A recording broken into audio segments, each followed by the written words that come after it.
that Donald Trump has decided to somehow get along or make a deal with Yemen. And right now they're talking about Hamas. And his visit to the Middle East, he's not going to visit Israel.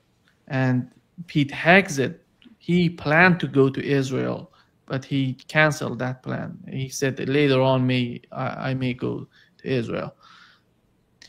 It seems that whatever is happening that we're not aware of is something under the surface that is happening, that somehow some sort of tensions between the two administrations.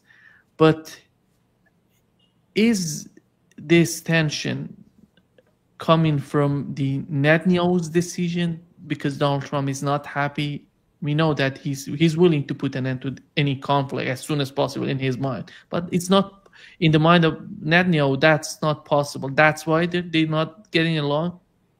Hey, if you can put a musical track to your show, we get the appropriate music here. We get the Hollies. Something's happening here. What it is ain't exactly clear. That would be a great song to put under this. I think maybe part of the impetus was the shellacking that the United States took in Yemen.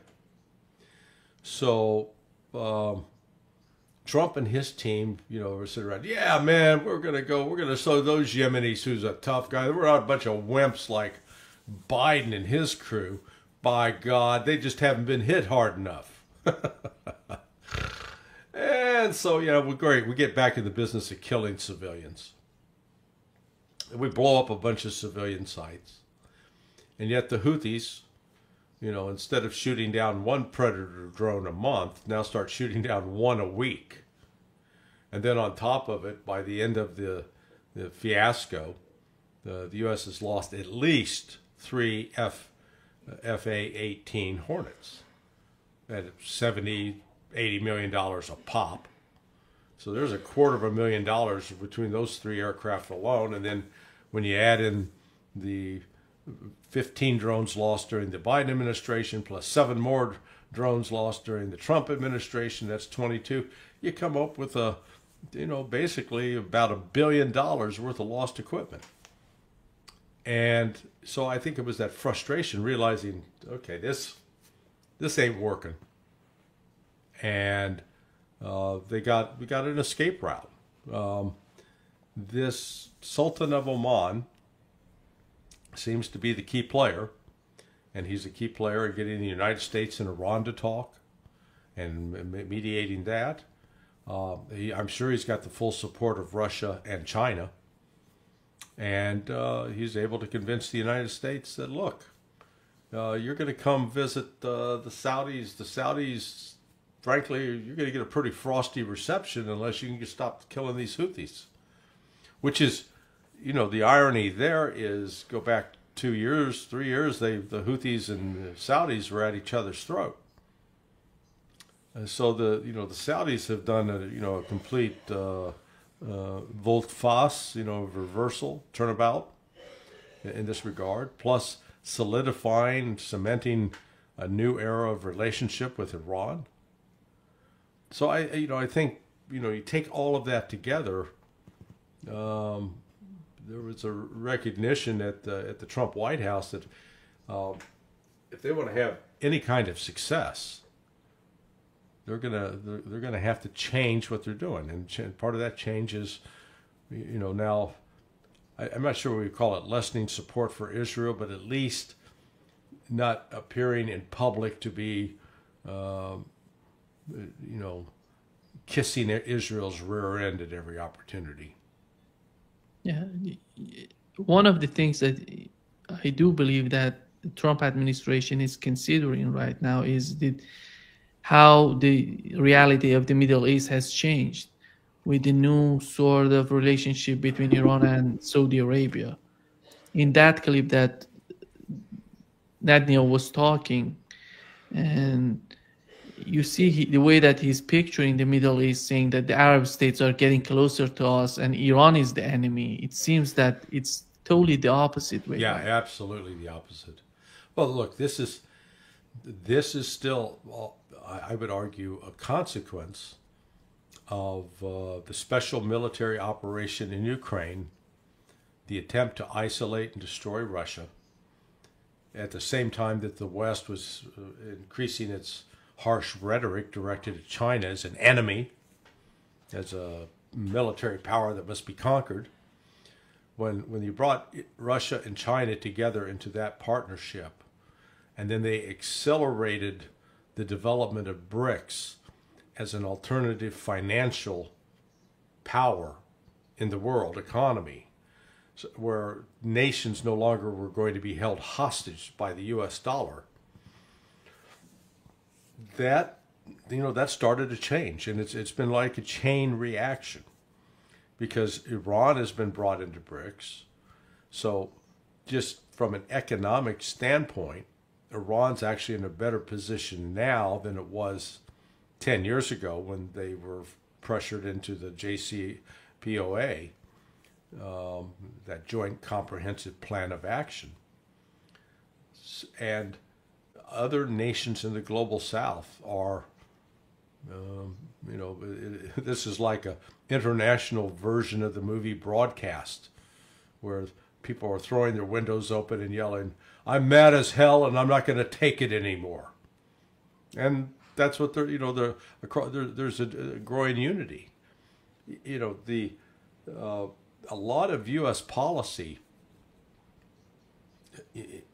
over the last 70 years has been, let's call it a divide and conquer, promote conflict. If you think about it, the reason Nixon went to China was not because we loved the Chinese. They were just a tool to be used to go after Russia. When Iran and Iraq, when Iran, the Ayatollah, took over in 1979, then the United States set about provoking the war, encouraging the attack of Iraq on Iran. And at the same time, it was even stranger, is the United States was also providing some military aid to Iran. All we wanted was to see that the Iraqis and Iranians kill each other. God bless, man. The more of those Middle Eastern, trash that we can kill, the better. I mean, you see how cynical, how evil this is. And then, with respect to the Houthis and the Saudis, we wanted to provoke that war in order to go after Iran. So much, and then we're back to Ukraine and Russia, provoked by the United States. I mean, I love the concept of what my country was supposed to be,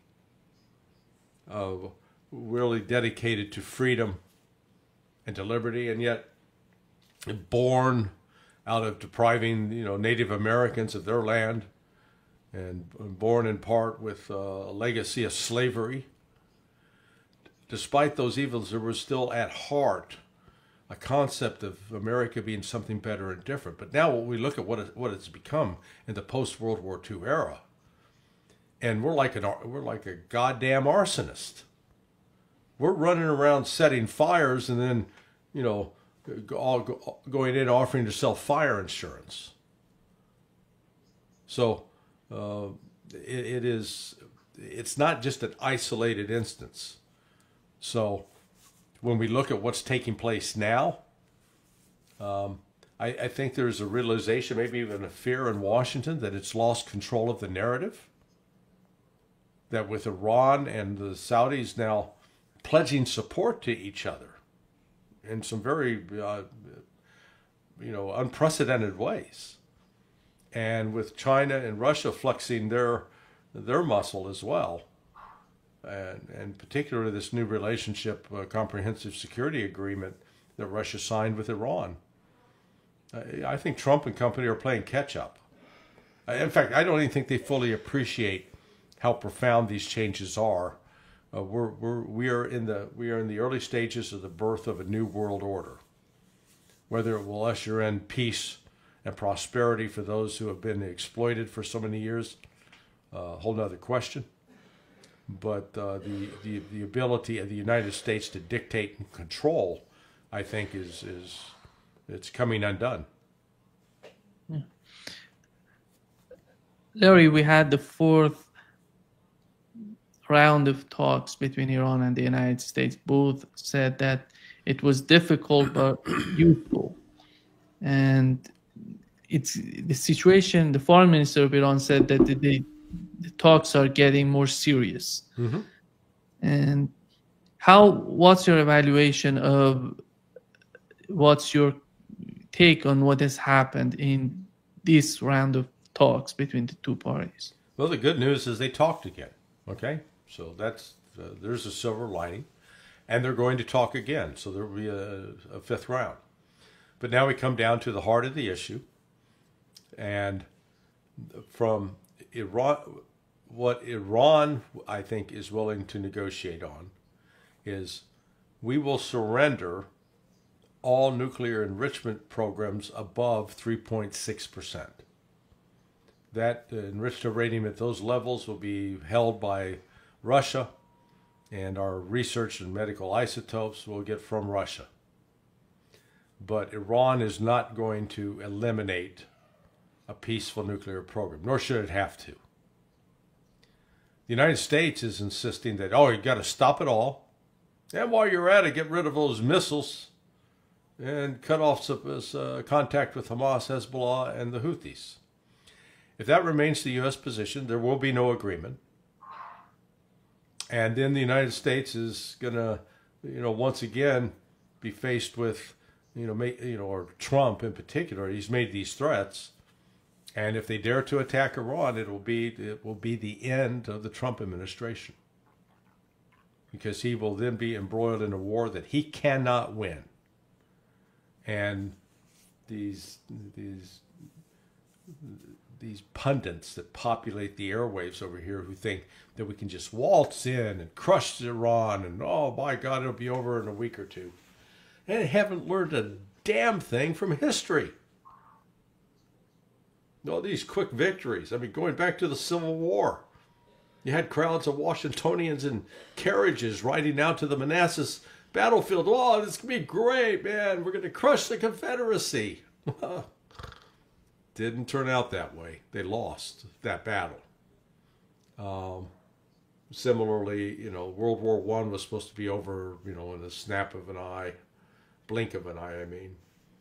Yeah, it's so, Vietnam, Iraq, mission accomplished. So this is one more disaster waiting to happen if they go down that route. So I don't think Iran is not in such a desperate strait that the United States can compel them to lose their entire nuclear program. The added advantage now is Iran's got China and Russia firmly in its camp. In the 2015 JCPOA negotiations, they did not. Both Russia and China each were sort of holding them at arm's length. Not now, because I think they all recognize that the game the United States has been playing is both malicious and destructive. Larry, there is a very substantial and important division within the Republican Party as we talk. Some of them are supporting Israel and the way that Netanyahu wants the policy of the United States to be in the Middle East, and like Lindsey Graham, Tom Cotton, Ted Cruz on Fox News, he said that Graham, Lindsey Graham, and these people want to destroy Iranian nuclear program. And we know that if the talks go in that direction, Iran said this is a red line. We're not going to do that. Right. We're going to limit it. We're going to limit enrichment of uranium, but we're not going to destroy it. And on the other hand, we have the people like you, Colin McGregor, and even Scott Ritter, who voted for Donald Trump, but Tucker Carlson. But you don't want to be to go and make a new war in the Middle East. Here is what Colonel McGregor said in terms of a direct war with Iran. Larry. 34 years ago, it was my honor and privilege to lead American soldiers to victory in battle, to witness the courage and valor of American soldiers at a time and a place when death was all around us. Fortunately, we sustained very few casualties. However, in the years that followed, I watched many of the soldiers I served with pass on, not on foreign battlefields, but on American soil, frequently forgotten by the nation they served. In one case, a major who served with me as a lieutenant in 1993 committed suicide. The memories of the friends he lost in Iraq during a pointless, self-defeating occupation after 2003 were more than he could bear. Yet who today remembers the Iraq War that began in 2003, or that the American military intervention was justified on the utterly false grounds that WMD, that is, weapons of mass destruction, were being built inside Iraq? The conflict took the lives of nearly 4,500 Americans in uniform, not including contractors, of course, and cost $2 trillion. At least 800,000 Iraqi citizens were internally displaced, and several 100,000 Iraqi citizens lost their lives. Tonight, I break my silence, not just for the young officer that committed suicide, but for the wives, husbands, children, and parents who endured the crushing grief of loss, who received a folded flag, and were left alone to trace the name of a loved one on a cold gravestone. War is a predator. It consumes our best, our strength, and our resources, but its most terrible damage is often unseen. War also forces Americans to embrace brutality, to justify barbarism, to become something harder, colder, less humane. President Trump promised to stop the endless wars. Now he really needs to do it. Americans currently stand at what Lincoln would call the fiery trial through which we pass: war with Iran or peace for America. The choice will echo through generations. We're very fortunate. The Iranians are willing to talk to us again, and perhaps we can reach a solution. But there are no guarantees. That will take leadership from the highest levels from President Trump. Let me speak plainly about what awaits if Washington chooses war with Iran. Within hours of the first strike, Iran will seal the Strait of Hormuz, choking the artery through which 1/5 of the world's oil flows. Gas prices will not merely rise, they may erupt like a volcano, burning through family budgets. The economic security Americans built with their own hands since the pandemic disaster could be wrecked. Immediate price increases and loss of supplies could also result. Yet the cost in treasure stands as nothing before the cost in blood. Iran is not the Iraq of our past wars. Iran consists of 85 million people, fortified by mountains when the Roman Empire was young, defended by modern weapons, and effectively allied with nuclear-armed powers, Russia and China, that have drawn clear and unambiguous red lines. For the first time since missiles stood in Cuba, we face not only the shadow, but the real substance of nuclear confrontation. Not for our country, but for the regional ambitions of a foreign state 7,000 miles from home.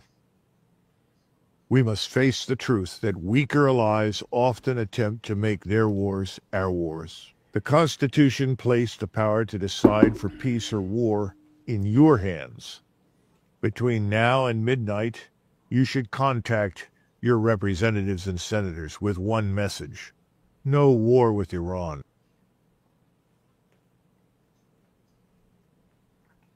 Larry, the people who know what does war mean, they just worrying about the conflict, the confrontation between Iran and the United States. And those people who are political, who don't know anything about war. They're just advocating to get more aggressive toward Iran.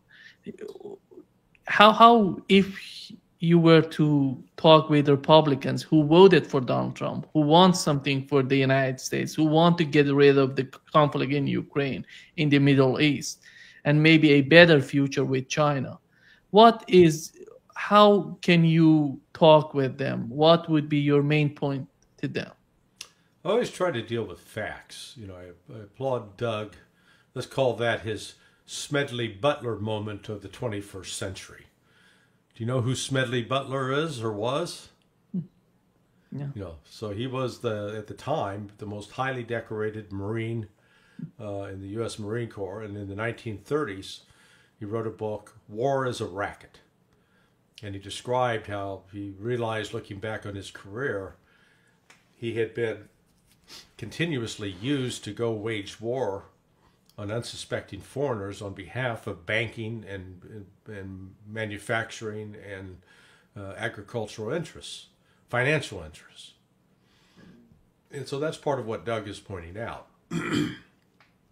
What I've been trying to do repeatedly, and unfortunately I'm really such a small voice, I try to build up Sonar 21 so that people will come and read and take on board the things I put out. But this one narrative, for example, that Iran is this terrible terrorist state, irredeemable, and that the facts don't back that up. But that's the narrative. It's been constructed. And Iran, by some of its language early on in the revolution, the start of the revolution back in 79 and 80, contributed to help, provided ammunition to the West that the CIA and British MI6 could then use effectively to paint Iran as this, irredeemable terrorist state.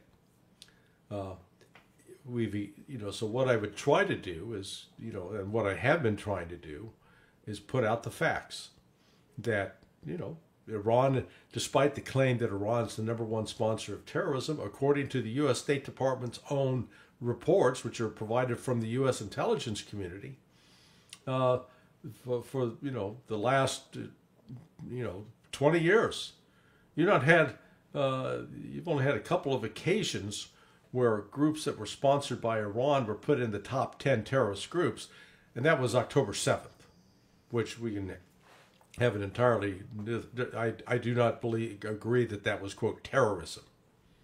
There were some aspects that would be considered as terrorist attacks in terms of attacks on civilians for political purposes. But by and large, it was basically a Hamas raid on Israeli military sites and military personnel. But that narrative's blocked.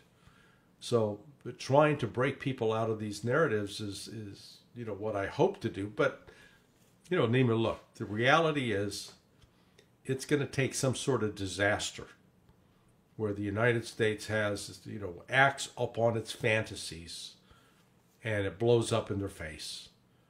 And then only in the depths of defeat do they come to grips with, man, we got to change what we're doing. We can't keep doing this. I hope it doesn't come to that, but that's my fear. That's where I think we're headed. If we continue to insist on these false narratives. And the heart of this false narrative is that we've got to generate international threats in order to keep funneling money into the military-industrial complex. I mean, Raytheon, Lockheed Martin, Boeing, General Dynamics, and frankly, there are probably 1,000 more DoD contractors that are sitting there, sucking on the hind tit of Uncle Sam. Do you think that would be possible for any administration in the United States to shift the interest of these companies that you've mentioned, military industrial complex, to shift their focus on something else? I don't know, a space program and something else, instead of sending weapons, just producing weapons for the United States, but not just igniting a new war like in Ukraine or in the Middle East? Because do you see that coming to the United States? It needs to happen, but I don't see it. I don't see it coming. Again, barring some catastrophe. Here again, I look at Trump.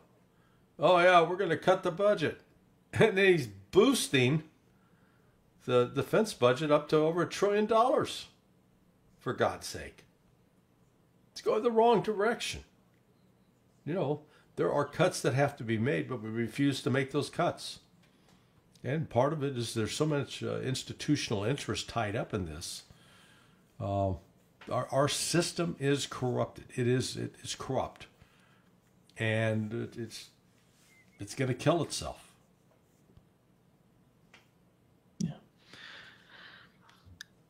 Larry, the conflict in Ukraine and Donald Trump. It seems that Russia is going to talk with Ukrainians in Istanbul. How much of a deal is that? How much of a change is that? Well, Ukraine's not going to talk to Russia until, Zelensky issued a decree in September 2022, maybe it was October, I don't recall the precise date, making it illegal, a criminal act for any Ukrainian to talk to the Russians. So let's see what happens today. So it's already 6 p.m. In Kiev and in Russia, in Moscow.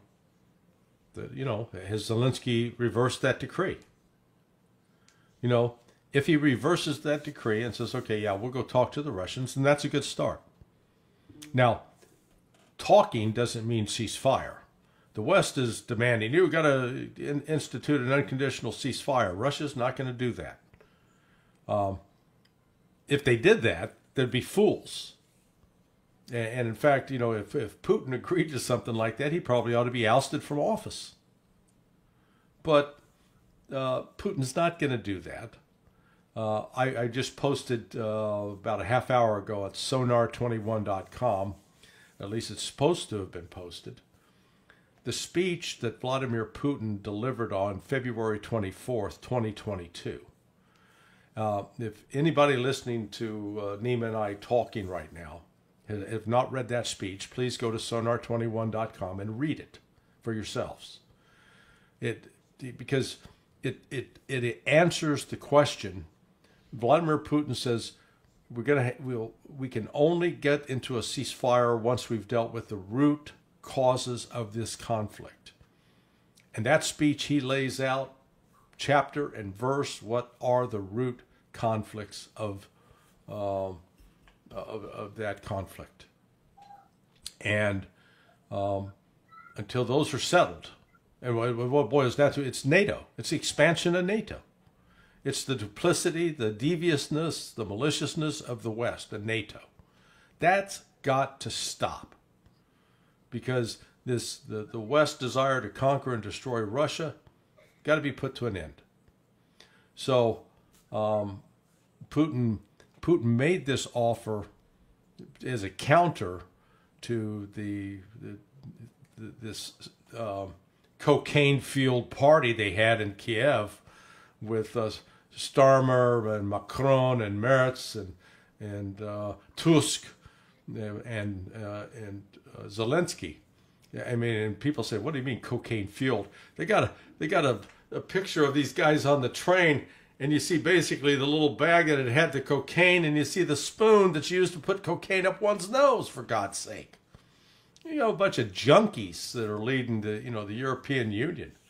But anyway, they came out of this and demanded an immediate ceasefire for 30 days, and and if not, we're going to impose sanctions. And then, it's clear the Russians knew this was coming, that they had intelligence that this was going to happen, and they prepared a response. And Putin showed up. It was about 1:45 a.m. Moscow time, and said, "Look, we'll be happy to hold unconditional talks right now with Ukraine. But it doesn't mean we're going to stop fighting. It doesn't mean we're going to impose a ceasefire. But come and talk. we'll go back to where we had an agreement before that then Ukraine walked away from at the demands of the United States and Great Britain. So we'll see if they, I don't think